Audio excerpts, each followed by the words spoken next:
So what is going on with the market? Blue Eyes White Dragon of all things. So make sure you guys smash the living crap out of that subscribe button so you guys don't miss out on more awesome content. We've reached a point right now where the collectors are here. You have now been several months. QCRs have vacated the premise. We're several Starlight sets into the thing. We have the release of manga rares coming in the near future. You have Grandmaster rares coming later this year. You have the most artificial inflation of a set that we have all seen in years. And what is just going on with some of the collectors things? Astral Astral Pack, Turbo Pack.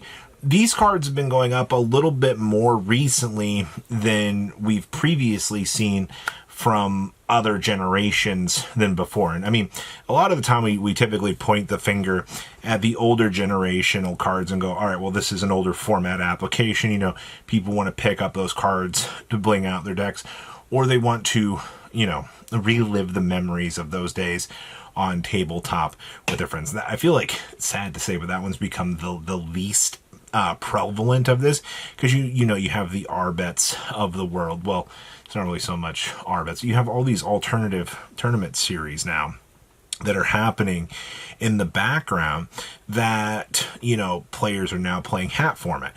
Years ago, we went from GOAT to Edison to hat format, and it's now hat without playing the hat, or without like the artifact stuff. The format's evolved, but the point is, older format cards are going up in price because of love for the older formats.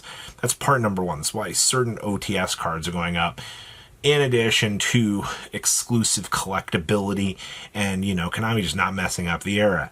Look at OTS Stratos right now. Stratos once again has left the stratosphere, no pun intended, and because of that, I mean, it's a collector's thing. But to be fair, we can say the same thing about most of the hero buyouts. It's a deck that players want to max rarity because it's a fan favorite strategy. It's the same thing why certain Dark Magician cards go up in price over time. The reason why collectability and fan favorites. These are very important things to analyze. Now, said at the beginning of this video, what is going on with Blue Eyes White Dragon? What is going on with suddenly a quarter century version, going up to nearly the same tightening price as a version of the same card, different art, with about as much exclusivity as the previous version?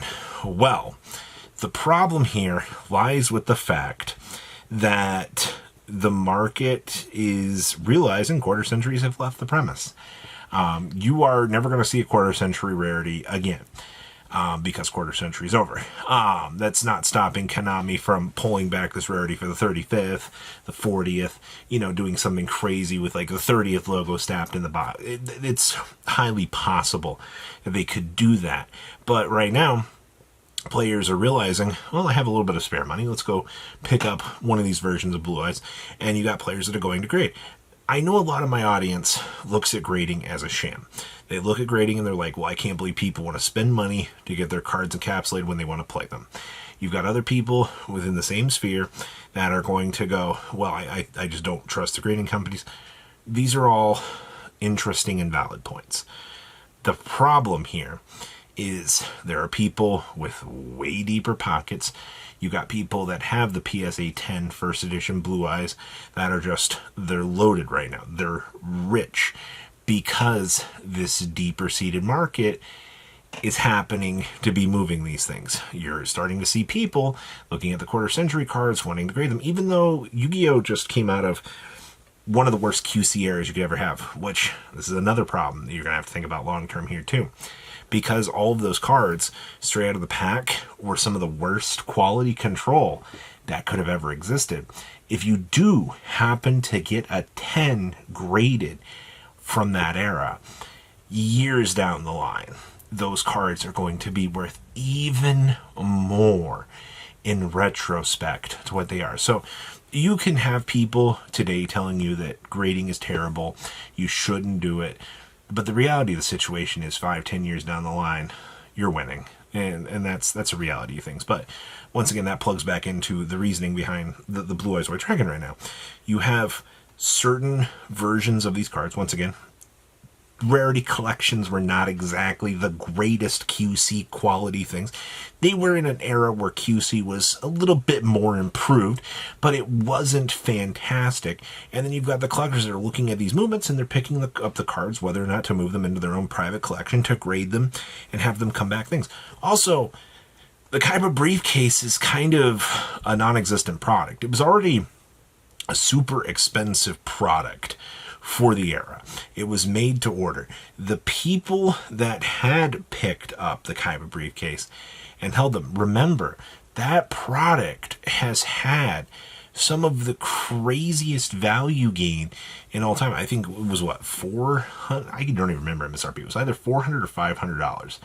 And you have truly seen just one of the greatest upticks in modern era value history. But once again, though, this is where Yu-Gi-Oh! Specializes in things. You know, we talk about all these niche bad rarities existing, but it's those niche rarities that that make value. Look at how the Pharaoh's rares are doing now. Nobody liked Pharaoh's rares when they came out, but the reality of the situation is, years later, you got people that are looking at these Pharaoh rares and they're going, well, that was a gimmick, you know, and they're gone, you know. They poofed off the market. And then, of course, you have the European Ultras and you have the TCG, you know, Secret Rare versions. You have these, you know, exclusivity options. I mean, go on TCG Player, take a look at some of the Ultra versions. You're going to find some discrepancies that are going to make no sense to you. And that's the thing. I am not here to tell you that grading is good or bad, that, you know, you should get this card or get that card. The reality of the situation is people are already doing this. People already are realizing, you know, get the cards that you want. I've already, other YouTubers have said the same thing. You know, we have Grandmaster Fever coming. And with that Fever coming, you know, the invisible hands, once again, I'm sorry that you don't have thousands of dollars to spend on this game. I don't either. But I have like $20 here and there to go pick up a couple of things that I want that are like $5-10 cards that could potentially go up.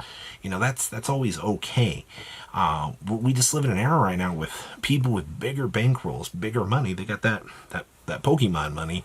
You know, they're throwing money at these Blue Eyes White Dragons today, making them go up, and it's the same thing. So I guess to summarize for you guys, because of all of the big money around all the other card games and the hype building around Yu-Gi-Oh! I mean, like, even the manga rares are coming.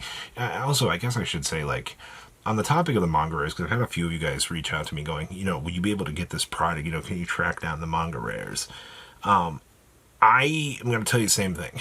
eBay.com, search for these cards when they actually hit circulation, and you can probably find them. You're not going to like the price point on these things, but, like, I have to go on eBay and find stuff, too. I don't have some magical source in Japan that can just, you know, I can call and be like, hey, yo, can you get me these cards? No, I don't have a connection like that. I have a connection for certain things, like, you know, if I need, like, oh, God, I don't even know, man. Honestly, if I need dumb cards like this, I can always find a source for that. But, like, there's always a way to find something. It's just like, it amazes me how much people don't want to use eBay to track down things. I don't get that. But right now, the market it's flourishing. Whether or not you are happy, sad, upset, angry, no matter what your emotion is, the realization is we are in that upward tick, and that is the data, people. And you can be mad at that, you can be upset. Don't let emotions drive business.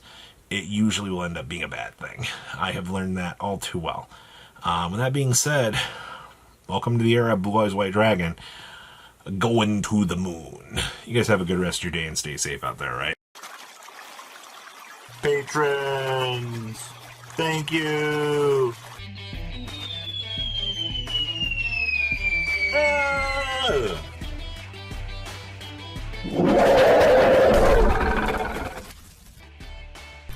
Thank you so much for watching. Check out these other videos.